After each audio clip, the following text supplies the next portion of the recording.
नमस्कार मित्रों, मार्च मासिक राशिफल कार्यक्रम में आप सबका स्वागत है। आज इस वीडियो में मैं आपको शुरुआत की जो 6 राशियां हैं मेष, वृषभ, मिथुन, कर्क, सिंह एवं कन्या राशि के आने वाला मार्च 2026 का महीना कैसा रहेगा उसकी संपूर्ण और विस्तार से जानकारी देने वाला हूं, तो वीडियो को अंत तक देखिएगा। साथ ही जो बची हुई 6 राशियां हैं तुला राशि से लेकर और मीन राशि, उसकी जानकारी मैं आपको इस वीडियो के पार्ट 2 में दूंगा। मित्रों, मार्च के महीने में काफी खास बातें हैं जो उसकी चर्चा मैं आपके साथ आज करने वाला हूं। देखिए, इस महीने में ग्रहों का परिवर्तन तो बहुत ज्यादा नहीं होना है। शुक्र जो है वो 2 मार्च को अपनी उच्च राशि मीन में प्रवेश करने वाले हैं और शुक्र एक बार पुनः राशि परिवर्तन करेंगे 26 मार्च को, फिर वो मेष राशि में चले जाएंगे। मित्रों, 15 मार्च को सूर्य का राशि परिवर्तन होगा और वो मीन राशि में चले जाएंगे और वहां पर शनि चूंकि विराजमान है तो उनके साथ युति होगी और 15 मार्च से 26 मार्च तक सूर्य, शनि और शुक्र एक साथ तीनों मीन राशि में रहेंगे। इसके बाद एक विशेष घटना महीने के शुरुआत में ही होने वाली है। 3 मार्च को इस वर्ष का पहला चंद्र ग्रहण लगने वाला है और ये भारत में भी दृश्य होगा। हालांकि बहुत समय के लिए नहीं होगा, जब चंद्रोदय होगा उसी समय होगा और ये पूरे भारत में दिखेगा, अभी नॉर्थ ईस्ट वगैरह में दिखने वाला है। अभी मैं इसकी चर्चा आपको विस्तार से तब करूंगा जब चंद्र ग्रहण से संबंधित वीडियो बनाऊंगा। और ये चंद्र ग्रहण जो होगा वो सिंह राशि में लगेगा। इसके बाद एक दूसरी विशेष घटना होने वाली है, वो होगी 11 मार्च को, जब देवगुरु बृहस्पति, जिनका वर्तमान में मिथुन राशि में गोचर चल रहा है और वो काफी समय से वक्री थे, अब वो 11 मार्च को मार्गी हो जाएंगे और 1 जून 2026 तक वो मार्गी अवस्था में रहेंगे, जो कि काफी शुभ रहने वाला है कई राशियों के लिए। मित्रों, इसके 2 दिन बाद 13 मार्च को एक और भी ज्यादा विशेष घटना होने वाली है। जो शनिदेव हैं, जिनका गोचर चल रहा है मीन राशि में, वो सूर्य के प्रभाव में आने से, चूंकि 15 मार्च को सूर्य मीन राशि में आएंगे तो सूर्य और शनि की युति हो जाएगी, तो सूर्य देव के प्रभाव में आने से शनिदेव अस्त हो जाएंगे अगले 40 दिनों के लिए। तो यह कुछ राशि वालों के लिए बहुत सकारात्मक परिणाम लाएगा, जिसकी चर्चा मैं भी आगे करूंगा। बाकी जो अन्य ग्रहों की स्थिति है, बुध जो है वो वक्री रहेंगे महीने की शुरुआत में कुंभ राशि में और 21 मार्च को वो भी मार्गी हो जाएंगे। मंगल और राहु का अंगारक दोष बना रहेगा पूरे महीने कुंभ राशि में और सूर्य जो है वो 14 मार्च तक ग्रहण दोष में रहेंगे राहु के साथ कुंभ राशि में। तो ये एक आपको जानकारी देना आवश्यक है। और केतु सिंह राशि में पूरे महीने गोचर करते रहेंगे और राहु का कुंभ राशि में गोचर चल रहा है और शनि तो मीन राशि में ही है। मैंने जैसा बताया 13 मार्च को अस्त भी हो जाएंगे इसी राशि में अगले 40 दिनों के लिए। तो ये है सभी ग्रहों की स्थिति और जो कुछ विशेष घटनाएं होने वाली उसकी जानकारी दी। अब चलिए आपको एक एक करके राशियों की जानकारी देते हैं कि राशियों पर क्या प्रभाव पड़ेगा इस महीने का। मित्रों, मेष राशि की बात करें तो मेष राशि वालों के लिए महीना मिला जुला कह सकते हैं, बहुत अच्छा भी नहीं है ना बहुत खराब है। देखिए, आपके लाभ स्थान में शुरुआत की जो 14 मार्च तक की जो स्थिति है उसमें सूर्य, बुध, मंगल और राहु की स्थिति यहाँ बनी रहेगी, क्योंकि 2 मार्च को ही शुक्र आपके 12वें भाव में 11th हाउस से निकलकर चले जाएंगे और वहां वो शनि के साथ बैठ जाएंगे। तो यहाँ पर देखिए, मंगल और राहु का अंगारक दोष तो पूरे महीने रहने वाला। 11th हाउस में आपके लग्नेश होते हैं और अष्टमेश होते हैं मंगल, और वो लाभ स्थान में अंगारक दोष में। साथ ही यहाँ सूर्य और राहु का भी 14 मार्च तक चूंकि ग्रहण दोष है, तो यहाँ आपको कहीं ना कहीं अपने पिता के स्वास्थ्य का ध्यान रखना है। 14 मार्च तक तो विशेष रखना है और उसके बाद तो और रखना पड़ेगा, क्योंकि सूर्य आपके 12th हाउस में चले जाएंगे। तो सूर्य और शनि की जो युति होगी 12th हाउस में, तो ये भी आपके लिए थोड़ा सा मानसिक तनाव को बढ़ाने वाली रहेगी। तो ये महीना आपके लिए मैंने जैसा बताया मिला जुला है, कुछ मामलों में कुछ अच्छा भी कह सकते हैं। अच्छा इस मामले में है कि बृहस्पति मार्गी हो जाएंगे 3रे भाव में, उनकी दृष्टि भाग्य स्थान पर रहेगी, लाभ स्थान पर रहेगी और 7th हाउस पर रहेगी। तो पिछले कुछ दिनों से अगर आपके जीवन में, वैवाहिक जीवन में कुछ समस्या थी, बिजनेस में कुछ उतार चढ़ाव था, चूंकि 7.5 भी आपको चल रही है, प्रथम चरण चल रहा है, भाग्य आपका सहयोग नहीं कर रहा था और कहीं ना कहीं लाभ जो आप अपेक्षित था वो नहीं हो पा रहा था जितनी अपेक्षा कर रहे थे, इसमें कुछ बृहस्पति अब आपको 11 मार्च के बाद से राहत देना शुरू करेंगे। मित्रों, यहाँ शुक्र के संदर्भ में देखें तो शनि के साथ उनकी जो युति होने वाली है, खास तौर पे जब शुक्र और शनि एक साथ रहेंगे अर्थात 2 मार्च से और 14 मार्च तक। तो ये आपके लिए कुछ विदेश संबंधी कार्यों में फायदा दे सकता है। हालांकि खर्च आपका बढ़ेगा, लेकिन शुक्र शनि की युति में एक फायदा ये भी होता है कि व्यक्ति को नेम फेम भी मिलता है और कहीं ना कहीं अच्छा धन लाभ प्रचुर मात्रा में मिलता है। तो जिनके विदेशों से संबंध है, विदेश संबंधी कार्य है या शुक्र से जुड़ा काम करते हैं, उनको ये युति फायदा दे सकती है। लेकिन इसमें एक समस्या भी है कि यह जो युति है वो 12th हाउस में बनी हुई है, तो आपको कहीं ना कहीं नेम फेम के साथ साथ कुछ बदनामी भी मिल सकती है, आपका वैवाहिक जीवन भी प्रभावित हो सकता है, और कहीं ना कहीं आपका खर्च जो है वो किसी लीगल मामले में अगर पहले से चल रहा है तो उसमें आपका बढ़ सकता है, या अस्पताल जैसी चीज़ों में आपका धन खर्च हो सकता है। तो ये सब चीज़ें आपको ध्यान रखनी पड़ेगी। तो और शनि की चूंकि लगातार दृष्टि आपके 2nd हाउस पर भी है, तो इस समय परिवार को भी लेकर कहीं ना कहीं आपके लिए कुछ चिंताएं हैं, चाहे किसी के हेल्थ प्रभावित हो या कुछ अनएक्सपेक्टेड खर्चे हो परिवार में किसी व्यक्ति को लेकर, और कहीं ना कहीं ससुराल पक्ष से आपके संबंध प्रभावित हों। वाणी भी आपकी थोड़ी बहुत कटुतापूर्ण इस समय बनी है। तो जैसा मैंने बता दिया आपको कि मेष राशि के लिए महीना मिला जुला रहेगा। ओवरऑल आपको जो है कहीं ना कहीं सावधानी बरतनी ही चलनी होगी। और ग्रहण भी आपके पंचम भाव में लगने वाला है 3 मार्च को, और उसका लगभग 15 दिन प्रभाव रहता है, तो इसका भी आप बहुत ध्यान रखिएगा। संतान उत्पत्ति का जिनके समय चल रहा है, जो महिलाएं मेष राशि को, उनको विशेष सावधानी बरतनी। मिसकैरेज या प्रबल मेडिकल कॉम्प्लिकेशन के यहाँ योग बन सकते हैं, और संतान जिनकी है उसके स्वास्थ्य को लेकर आपको चिंता हो सकती है। तो ये सब चीज़ें आपको मेष राशि वालों को देखना पड़ेगा इस महीने। मित्रों, वृषभ राशि की बात करते हैं। आपके लिए जो आपके राशि के स्वामी हैं वो उच्च होने वाले हैं लाभ स्थान में, और ये आपके लिए बहुत शुभ स्थिति है। मान सम्मान आपका बढ़ने वाला है, अच्छी मात्रा में धन लाभ होगा आपको। और लव रिलेशनशिप के लिए अच्छा नहीं है, क्योंकि शनि के साथ उनकी युति होगी। तो शनि चूंकि एक नपुंसक ग्रह होते हैं, एक नीरस ग्रह होते हैं, नकारात्मकता होती है उनके अंदर। तो शुक्र का संबंध शनि के साथ जब होता है तो काम के लिए अच्छा है, बिजनेस के लिए अच्छा है, नेम फेम के लिए, पैसे के लिए अच्छा है, लेकिन वैवाहिक जीवन के लिए या फिजिकल जो एक सुख होता है उसके लिए अच्छा नहीं माना जाता। तो इसमें आपको थोड़ा सा संतोष करना पड़ेगा। 10th हाउस में आपके ग्रहण दोष, अंगारक दोष, बुध राहु का जड़त्व दोष, और मंगल और बुध भी आपस में शत्रु हैं। इन सभी का प्रभाव आपके 10th हाउस पर है। तो कार्यस्थल पर आपको विशेष सतर्क रहना, कुछ तनाव आप बढ़ सकता है काम को लेकर, और माता पिता के स्वास्थ्य का भी आपको ध्यान रखना, क्योंकि 4th हाउस पर सबकी दृष्टि है। और प्रॉपर्टी आदि की खरीद फरोख्त के लिए भी उत्तम समय आपके लिए नहीं है। आपको कहीं ना कहीं इस महीने अगर आप स्किप कर सकें अपना प्लान तो ज़्यादा बेटर रहेगा। और वाहन आदि खरीदने से भी आपको बचना चाहिए, रैश ड्राइविंग वगैरह से आपको बचना चाहिए। बृहस्पति आपके 2nd हाउस में मार्गी होने वाले हैं, और ये बहुत अच्छी स्थिति है। यहाँ से आपकी वाणी काफ़ी प्रभावशाली हो जाएगी। जो लोग प्रवचन का काम करते हैं, ज्योतिष का काम करते हैं, वकालत का काम करते हैं, वाणी संबंधित काम करते हैं, उनके लिए नई अपॉर्चुनिटीज़ बृहस्पति ला सकता है। और परिवार में कुछ मांगलिक कार्यक्रम वगैरह भी आपके संभव हैं 11 मार्च के बाद से। और शनि लाभ स्थान में बैठे हुए हैं, शनि अस्त होने वाले हैं, तो कुछ लाभ में कमी, कार्यस्थल पर कुछ दिक्कत, और भाग्य में भी आपको कहीं ना कहीं शनि जब अस्त हो जाएंगे 40 दिनों के लिए, तो कुछ भाग्य में भी अवरोध आपको देखने को मिलेगा। तो ओवरऑल अगर देखा जाए तो वृषभ राशि वालों के लिए 13 मार्च तक का समय बहुत अच्छा है। उसके बाद से स्थितियां थोड़ी सी आपके लिए समस्या पैदा करेंगी, जब भाग्य आपका साथ देना बंद करेगा।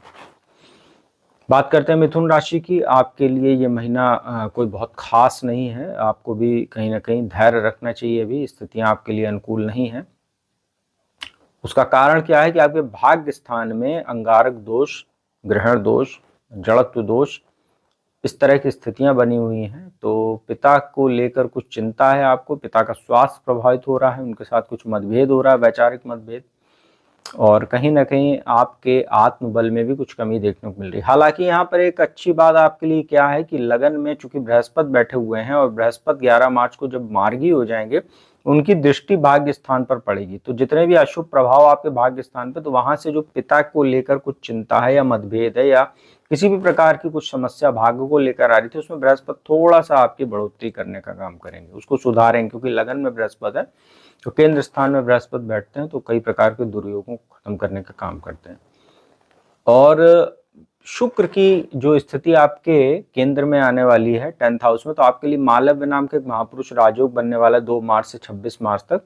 लेकिन शनि साथ में आ रहेंगे, शनि अस्त हो जाएंगे, और शनि का अस्त होना भी आपके भाग्य में कुछ कमी करेगा अगले 40 दिनों के लिए। लेकिन सूर्य यहाँ आएंगे 15 मार्च को। तो जो लोग राजनीति के क्षेत्र से जुड़े हुए हैं या सरकारी काम करते हैं, सरकारी ठेकेदार वगैरह हैं, ज्वेलर्स वगैरह हैं, उनके लिए, या फर्नीचर का काम करते हैं, ऐसे लोगों के लिए सूर्य का 10th हाउस में आना, क्योंकि सूर्य दिग्बली होता है 10th हाउस में, ये आपके लिए बहुत अच्छा। साथ ही सूर्य 10th हाउस में जब आएंगे मीन राशि में, तो यहाँ से वो उच्चारोही भी हो जाएंगे, क्योंकि अगली राशि जो उनकी होती है वो उच्च राशि मेष में अगले महीने वो 14 अप्रैल के आसपास प्रवेश करेंगे। तो आपके लिए अगर देखा जाए तो ओवरऑल महीना मिक्स रिजल्ट वाला ही रहेगा। भाग्य में यहाँ पर आपको कमी देखने को मिलेगी, भाग्य से आपको संतोष करना पड़ेगा। तो जहां जहां आपको भाग्य की बहुत आवश्यकता होगी, वहां पर आपको भाग्य का साथ इस महीने नहीं मिलने वाला। लेकिन काम के लिए, बिजनेस के लिए अच्छा समय है 15 मार्च के बाद से। अब बात करते हैं कर्क राशि की। कर्क राशि वालों के लिए तो ये महीना कतई अच्छा नहीं कह सकते। उसका कारण क्या है? आपके अष्टम भाव में ग्रहण दोष, अंगारक दोष, जड़त्व दोष और राहु चूंकि बैठा हुआ अष्टम भाव में, सूर्य मंगल बुध सब यहाँ है अभी शुरुआत में। शुक्र जरूर यहाँ आपके लाभेश और चतुर्थेश होकर अब भाग्य स्थान में उच्च राशि में बैठ जाएंगे, शनि के साथ बैठेंगे। तो कुछ भाग्यवश आपको प्रॉपर्टी आदि का लाभ हो सकता है, नया वाहन खरीद सकते हैं आप, किसी यात्रा पर जा सकते हैं, धार्मिक यात्रा पर अगर आप जाते हैं इसमें तो और अच्छा आपके लिए रहेगा। और लाभ हो सकता है, आपको किसी प्रकार का लाभ हो सकता है, इन्वेस्टमेंट से लाभ हो सकता है, कोई पुराना इन्वेस्टमेंट आपने करके रखा हो सकता है, मैच्योर हो जाए, आपको फायदा हो जाए। यहाँ पर एक चीज का आपको ध्यान रखना है कि शनि अस्त हो रहे हैं। अब शनि अस्त हो रहे हैं तो यहाँ पर आपका वैवाहिक जीवन डिस्टर्ब होगा, अविवाहित लोगों के रिश्ते वगैरह तय होने में कुछ बाधा आएगी, और लाभ में भी आपको कुछ कमी यहाँ देखने को मिल सकती है, क्योंकि शनि की जो दृष्टि है वो थोड़ी सी कम हो जाएगी। लेकिन शुक्र का यहाँ सपोर्ट आपको मिलता रहेगा। इसके बाद सूर्य जब यहाँ 15 मार्च को आएंगे तो और ज्यादा अच्छी स्थिति आपके लिए कुछ मामलों में हो जाएगी, क्योंकि शनि तो अस्त हो जाएंगे, तो सूर्य का यहाँ प्रभाव रहेगा, तो पिता की ओर से कुछ लाभ आपको देखने को मिल सकता है, और भाग्य से आपको अचानक धन लाभ हो सकता है, क्योंकि धनेश होते हैं सूर्य आपके, भाग्य स्थान में बैठ जाएंगे। तो ये एक बहुत अच्छी स्थिति आपके लिए रहेगी। लेकिन पूरे महीने मंगल राहु का अंगारक दोष अष्टम भाव में बना रहेगा, और 15 मार्च तक तो वैसे भी सूर्य राहु का ग्रहण दोष है, और आपके 2nd हाउस में 3 मार्च को चंद्र ग्रहण भी लगेगा, जो आपके लिए अगला 15 दिन मानसिक तनाव को बढ़ाने वाला, दुर्घटना के प्रबल योग बनाने वाला, हेल्थ इशू, मुंह के अंदर कुछ समस्या, दांतों में दिक्कत, आंखों में समस्या जैसी स्थिति पर आपका धन खर्चा ये कराएगा। सेविंग को लेकर ये ग्रहण अच्छा नहीं कह सकते आपकी, जो 3 मार्च को पड़ने वाला है। बृहस्पति 12वें भाव में बैठे हुए हैं, 11 मार्च को मार्गी हो जाएंगे, तो यहाँ से कुछ स्थितियां आपके लिए बेटर होने लगेंगी, कुछ खर्च में कमी आएगी, आप बचत कर पाएंगे। और यहाँ पर प्रतियोगी परीक्षाओं आदि की तैयारी करने वाले छात्रों के लिए भी बृहस्पति का मार्गी होना अच्छा कह सकते हैं। तो कर्क राशि वालों के लिए कुछ मामलों में महीना बहुत अच्छा, लेकिन गाड़ी चलाते समय सावधानी बरतनी है, इलेक्ट्रिकल इक्विपमेंट्स इस्तेमाल करते समय सावधानी बरतनी है, नहीं तो दुर्घटना हो जाएगी, इसका आप ध्यान रखिएगा। सिंह राशि की बात करते हैं। सिंह राशि वालों के लिए भी महीना बिल्कुल अच्छा नहीं, वैवाहिक जीवन के लिए तो कतई अच्छा नहीं, क्योंकि आपके 7th भाव में ही ग्रहण दोष, अंगारक दोष बना हुआ है, जड़त्व दोष बना है। गुस्सा इस महीने आपको बहुत आ रहा है, क्रोध पर नियंत्रण आपको रखना होगा। यहाँ पर एक अच्छी बात आपके लिए क्या है कि जो शनि की ढैया आपको चल रही है अष्टम भाव में, इसका प्रभाव थोड़ा कम हो जाएगा 13 मार्च से अगले 40 दिन तक, क्योंकि शनि अस्त हो जाएंगे। लेकिन उस पे भी आपको कोई बहुत राहत नहीं मिलने वाली, क्योंकि आपके लग्नेश जो सूर्य है वो 15 मार्च से आपके अष्टम भाव में बैठ जाएंगे, वहां शुक्र भी आपके लिए बैठ जाएंगे, और यहाँ पर आपके कहीं ना कहीं आपके अंदर कामुकता में वृद्धि होगी, और अननेसेसरी खर्चा आपका बढ़ेगा, बेफिजूल के शौक पर आप अपने पैसे खर्चा करेंगे। हालांकि बृहस्पति लाभ स्थान में बैठ के आपको लाभ दिलाते रहेंगे, और बुद्धि जो आपकी भ्रमित होगी उसको कंट्रोल करेंगे। और वैवाहिक जीवन में जो राहु और मंगल का अंगारक दोष जो कि पूरे महीने बना हुआ है, उसको बृहस्पति थोड़ा सा उसकी अशुभता कम करेंगे, लेकिन कोई बहुत ज्यादा राहत आपको नहीं मिलने वाली है, इसका आपको ध्यान रखना पूरे महीने। अपने आचरण पर जो है ज्यादा ध्यान देना, आपको अपना आचरण काफी संतुलित रखिए, और तभी आपके लिए महीना अच्छा रह सकता है। बिजनेस में बड़े अपॉर्चुनिटीज आपको मिल सकती है, लेकिन बड़े इन्वेस्टमेंट मत आप कीजिएगा, बड़े इन्वेस्टमेंट से आपको नुकसान हो सकता है, इसका आप ध्यान रखिएगा। तो सिंह राशि वालों के लिए भी महीना कोई बहुत बेटर नहीं दिखा रहा है, इसका आपको ध्यान रख के चलना होगा। मित्र, अंतिम राशि इस वीडियो की बात करते हैं कन्या राशि की। कन्या राशि वालों के लिए इस जो वर्ष का पहला चंद्र ग्रहण वो आपके 12वें भाव में लग रहा, तो 3 मार्च को लगेगा और आपके मानसिक तनाव में वृद्धि कर सकता है। अनिद्रा की शिकायत आपको कुछ दिनों तक हो सकती है और किसी कारणवश आप हॉस्पिटलाइज्ड भी हो सकते हैं, इसका ध्यान रखिएगा। शनि 7th हाउस में है और पंचमेश और षष्ठेश होकर सप्तम भाव में लगन को देख रहे हैं। आपकी हेल्थ को ये डिस्टर्ब कर रहे हैं और कहीं ना कहीं नसों में समस्या, पैरों में दिक्कत, कमर में दर्द, बैक पेन, इस टाइप की चीज़ों को आपको देखने को मिल रहा है। अनिद्रा या मानसिक तनाव, मानसिक अवसाद को बढ़ाने का ये काम कर रहा है। शनि अस्त हो जाएंगे तो कुछ राहत आपको देंगे और काफ़ी बेटर हो जाएगा आपके लिए थोड़ा सा। और शुक्र यहाँ बैठ के आपके लिए मालव्य महापुरुष राजयोग बनाने वाले हैं, वो बहुत अच्छी स्थिति आपके लिए, क्योंकि धनेश लाभेश होकर सप्तम भाव में और शुक्र का यहाँ प्रभाव काफ़ी बढ़ जाएगा, क्योंकि शुक्र जो है यहाँ पर बैठेंगे भाग्येश होकर। तो पति पत्नी को एक दूसरे के भाग्य का सहयोग मिलेगा और भाग्य से धन की प्राप्ति हो सकती है। बिजनेस में कुछ आपको अच्छी अपॉर्चुनिटीज़ मिल सकती है। लेकिन छठे भाव में आपके जो ग्रहण दोष, अंगारक दोष और राहु बैठे हैं, साथ में बुध भी हैं, बुध राहु का जड़त्व दोष है, बुध वक्री भी हैं 21 मार्च तक। तो ये सब चीज़ें शिक्षा के क्षेत्र से जो लोग जुड़े हैं, जो छात्र हैं, उनके लिए अच्छा नहीं। मन भटक रहा है, बेफिजूल की चीज़ों में मन लग रहा है, नेसेसरी खर्चा बढ़ रहा है और आपका डाइजेशन प्रभावित हो रहा है, मामा ननिहाल पक्ष से संबंध प्रभावित हो रहे हैं आपके। तो ये सब अच्छी चीज़ें नहीं हैं और ये पूरे महीने बनी रहेंगी। दुर्घटना के भी योग बना रहा है, हेल्थ इशू भी है और ब्लड इन्फेक्शन जैसी स्थिति भी हो सकती है, इसका ध्यान रखना होगा आपको। यूरिन इन्फेक्शन वगैरह भी देखने को मिल सकता है कुछ जगहों पर।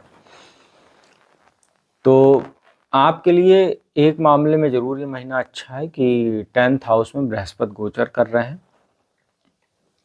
और बृहस्पति मार्गी हो जाएंगे।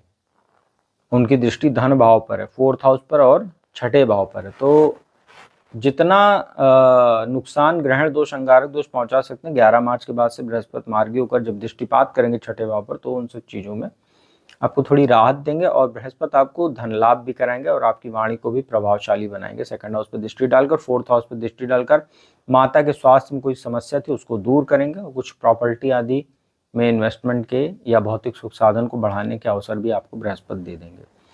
तो कन्या राशि वालों के लिए 11 मार्च के बाद से स्थितियां काफ़ी बेटर हो जाएंगी, तो थोड़ा सा धैर्य रखिए आप। तो मित्रों, यह था शुरुआत की 6 राशियों के लिए कैसा रहेगा मार्च का महीना। और उपाय की बात कर लेते हैं। देखिए, सबसे पहले तो आप सभी लोगों को होली की अग्रिम शुभकामनाएं। साथ ही इस महीने जो है चैत्र नवरात्रि की शुरुआत होगी 19 मार्च से और 26 मार्च तक वो चलेगी। तो माता की पूजा उपासना आप लोग कीजिएगा, यही आपके लिए सबसे अच्छा उपाय इस महीने के लिए रहने वाला है। तो अब मैं अपने वाणी को विराम देता हूं और वीडियो अच्छी लगी तो उसको लाइक, कमेंट, शेयर कीजिएगा। कुंडली विश्लेषण के लिए मेरा नंबर डिस्क्रिप्शन स्क्रीन पर उपलब्ध है, उस पर संपर्क कीजिए, अपॉइंटमेंट लीजिए। कुंडली विश्लेषण का लाभ देश दुनिया के किसी भी कोने से मेरे द्वारा प्राप्त कीजिए। तो अब मैं अपने वाणी को विराम देता हूँ। अगली वीडियो में आपको उसका पार्ट 2 लेकर हाजिर हूँगा। तब तक के लिए ओम नमः